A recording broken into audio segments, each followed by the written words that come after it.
I am Aaron Futa.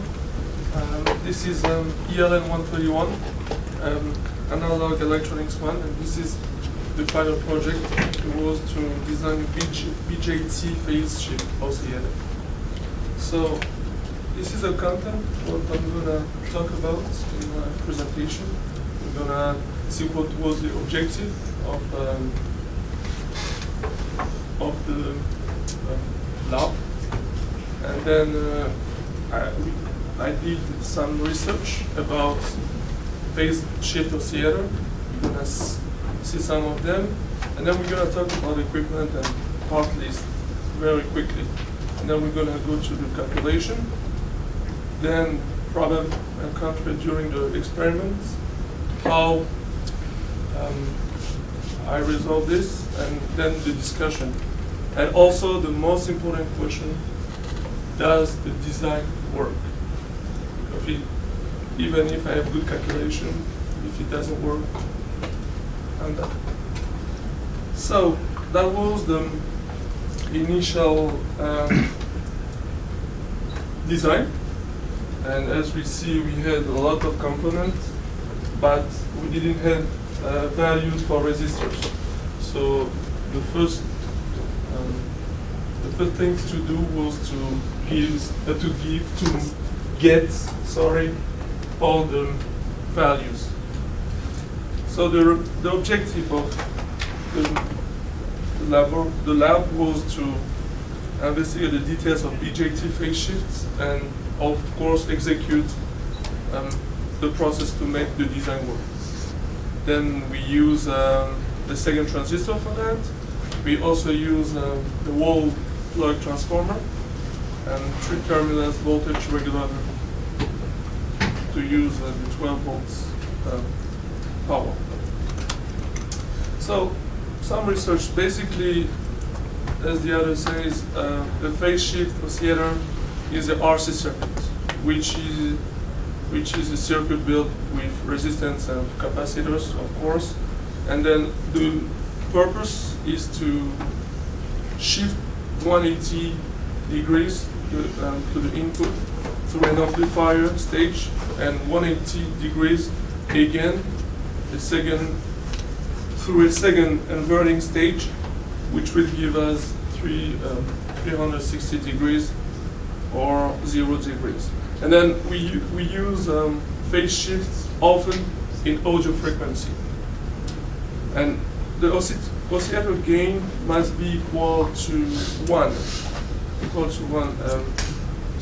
For seeing the oscillation frequency. And then in the bottom we have the formula that we all use, and we're gonna talk later why I put n instead of 6 directly there. That's the formula that a lot of us use today. So let's talk about equipment.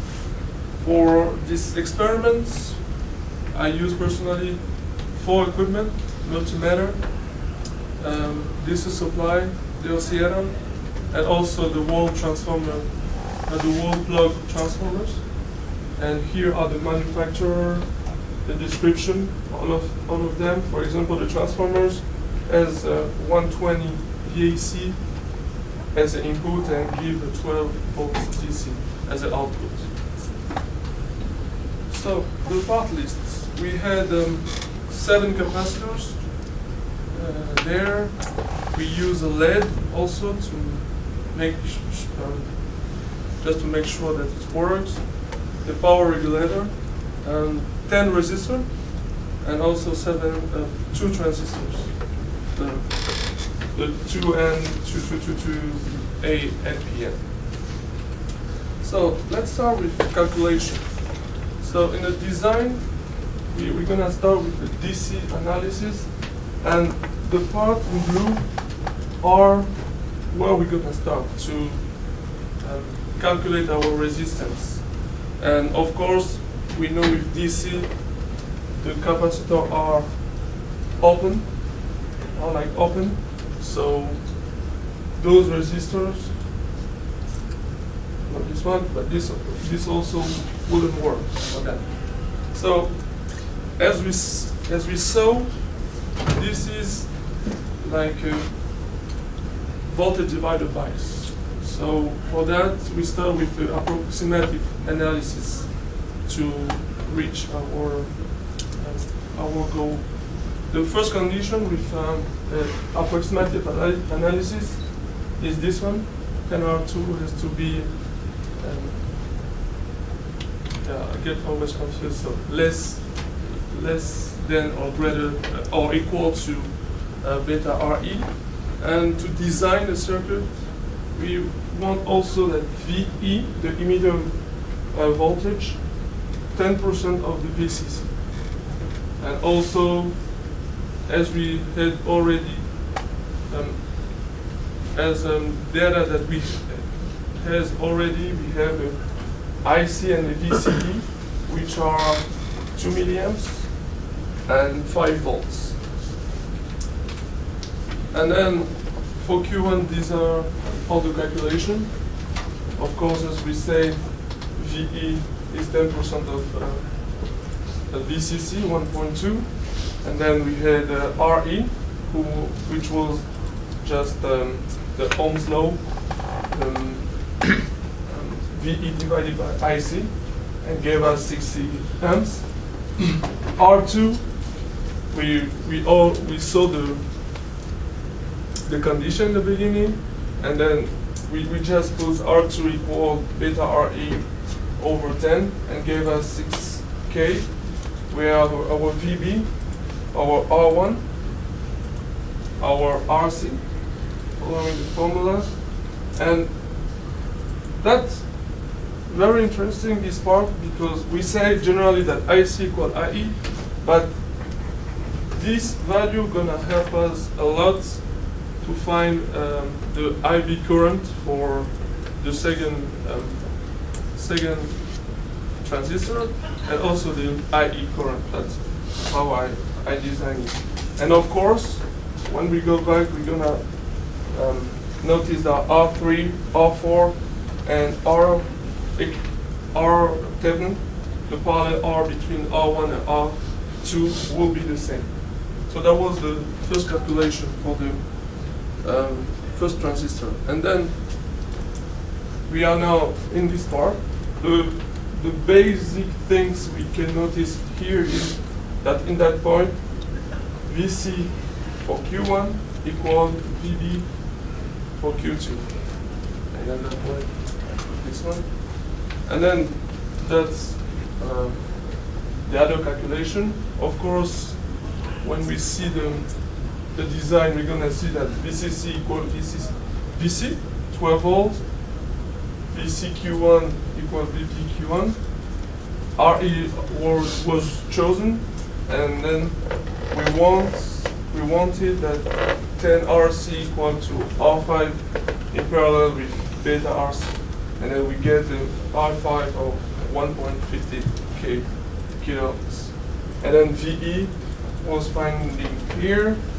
VIB and IE were finding by using VE in general. And then VCE was VCC over VE because there is just 2 voltage that we could have there. So this is the summary of the voltage, the emitter, the base, the collector, and the emitter voltage for each transistors. And we had the calculated value, the multisum, and we're gonna see our multisum a little later. And we also have the measure value of all the voltages.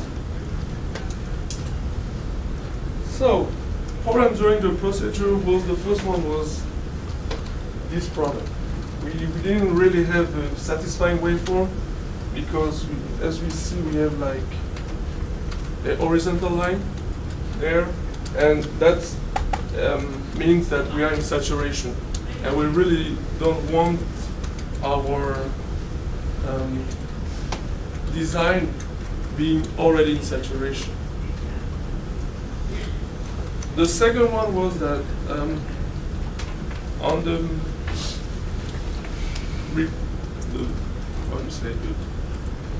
paper will help us to work on. We needed a 1K hertz. That was the required K hertz. So how I resolve this? First of all, I increase R1. The nominal value that was used in the beginning was 33K ohms, and then I increase it by 6K, and then I use 39K, and as you see, we already have something better than before, the waveform better than the one before. So the second one was the frequency correction. So in the formula that we saw earlier, we saw n instead of 6. Why n? N is only the combination, the number of combination between resistors and capacitors. So we have here 1, 2, 3 combination. That's why we use, we have 3 multiplied by 2, give us 6. That's the 6 that all of us use for that. And then, because we know that we want 1K resistors, we have to find a new resistor to replace R3 and R4 and R Thevenin. And then after calculation, this is the value, the calculated value. So the nominal value chosen that I chose personally was 6.8K. And that because I've already changed R1, I wanted to change R2 to adjust R2 just to see what will be the difference then.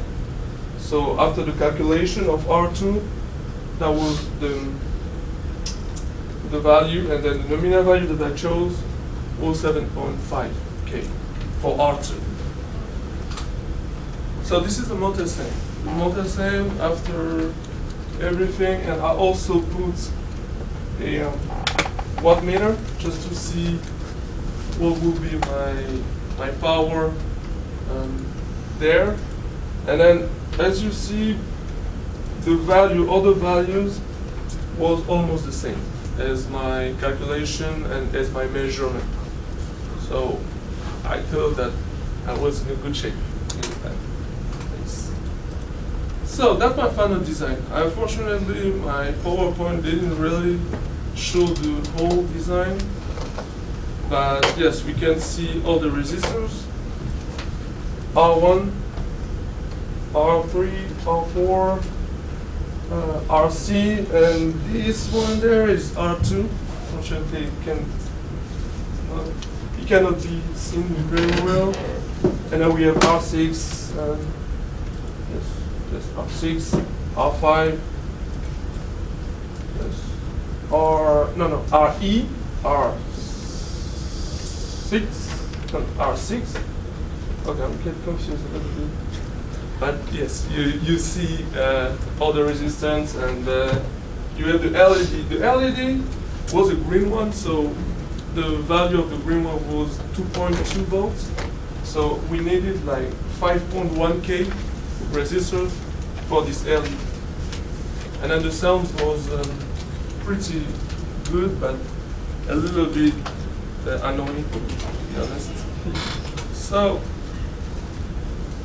what I learned personally from the experiment.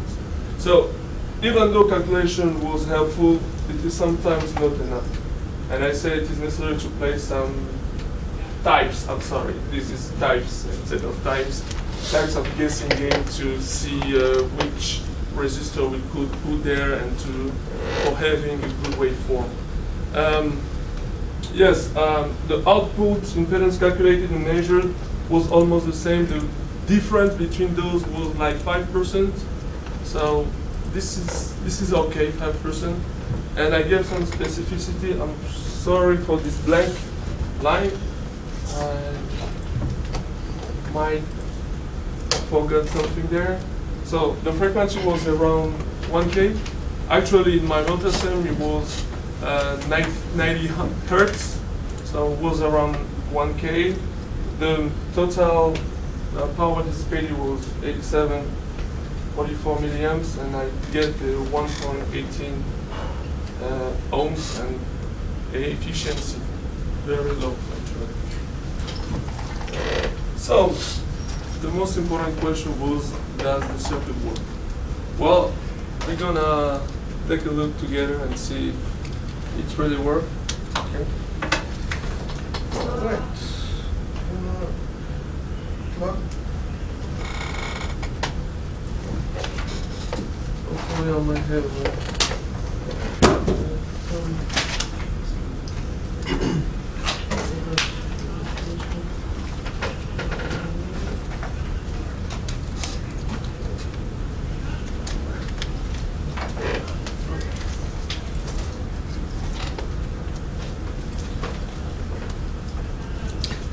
switch it over.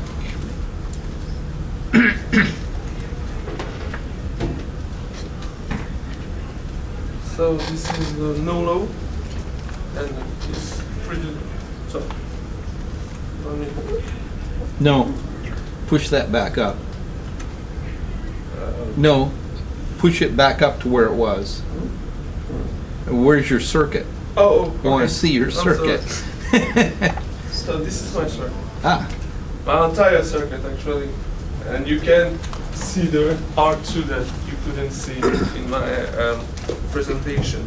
So this is the waveform, and we have that, yes, what's the frequency? 871 hertz. That's the frequency, and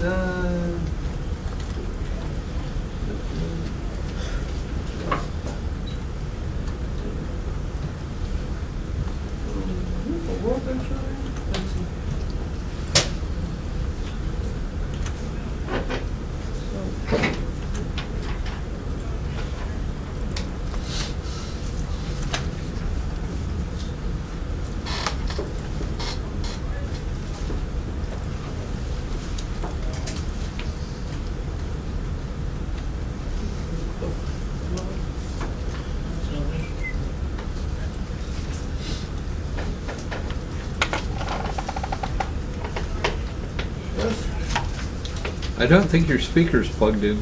no, my speaker is not plugged in. That's why.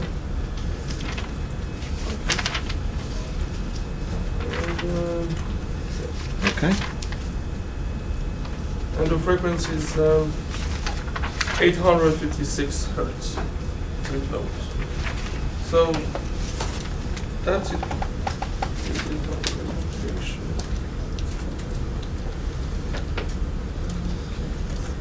So what was your IE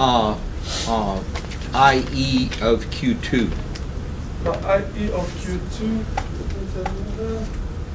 was